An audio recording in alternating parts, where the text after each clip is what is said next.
Okay, guys, let's go. The Green Party growing faster than you think. Ah, I used to think that the Green Party were just a bunch of oddballs, a fringe party, few activists, nothing to worry about. Then I started looking into the recent council by-election results, and I saw something I thought was actually a bit scary. I'll show you, I'll scroll through a list of some of the recent council election results and the kind of votes they are getting. And I think it's something that should concern us all. If you think that Zach Polanski, that's not his real name, he's Jewish, he is. I can't remember his real name. Are not a threat to restore Britain, then we better think again. Because despite their crazy policies on legalizing heroin, date rape drugs, stuff like that, uncontrolled immigration, paying illegal aliens to live, giving them a wage without them even having to work. It's scary stuff, and yet people are voting for them. Disenfranchised Labour voters fed up with Starmer, they've gone over to the Greens. Many Muslim areas where they don't have enough control to put up their own candidates are supporting the Greens. Yeah. Look what happened in, was it Liverpool? They had a 45% of the vote and they won there. And you only need 30-odd% really to take control. Cliftonville, again, they had a 38% win.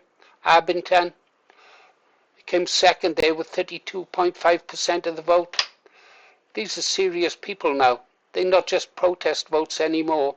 They might be crazy. If you go on to X, you can see just how crazy some of their candidates are. But they're winning numbers and they're doing it at the local level, aren't they? A bit like the march through the institutions. Councils, perhaps more important than MPs. It's the councils who have the feet on the ground. Take a country, a ward at a time. Yeah, council ward, one at a time. Remember that video I done about the long march through the institutions? Well, that's what the Greens are doing with the councils.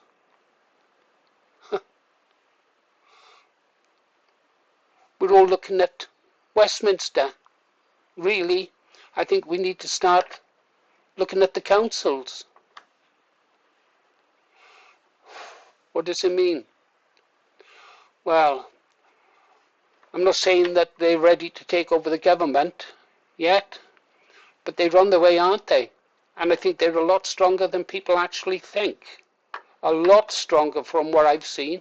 I'll show you the figures now in a moment. Anyhow, let's have a look who's winning the councils, because those are the ones who will win the country in the end. Let's stand by. Let's get over to... Okay, let's go over to here for a second. There's the results for the Gorton and Denton parliamentary by-election. 40.7% of the vote.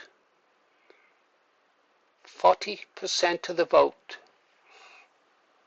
Now we know that in general the voting public are pretty ignorant about the policies of most political parties, but that is alarming. Council by-elections, the Greens there, 38% of the vote. Reform, 33%. Almost going head to head. They're like the new Labour Party, aren't they? Yeah, Liverpool, 45% of the vote. Vale of the White Horse, 43% of the vote.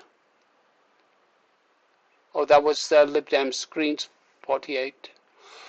Greens there, 13% of the vote. Let's have a look at some of the other elections. Okay, I'm just going to scroll down through this so you can read it yourself. The Green results are on the right, 24, 18, 14, 28, 38, 87, 37, 19, 10, 5, 8, 7, 9, 12, 32%, 13, and it goes on and on and on. They're showing some results, aren't they? Then I pull out the top three. Yeah, alarming, isn't it? Oh well, it's something for us to think about. Perhaps we should be directing our attention at the Greens now, as YouTube guys, and showing just how bad the country would be run under the Green Party. Anyhow, that's all I got for you. It's just a throwaway one.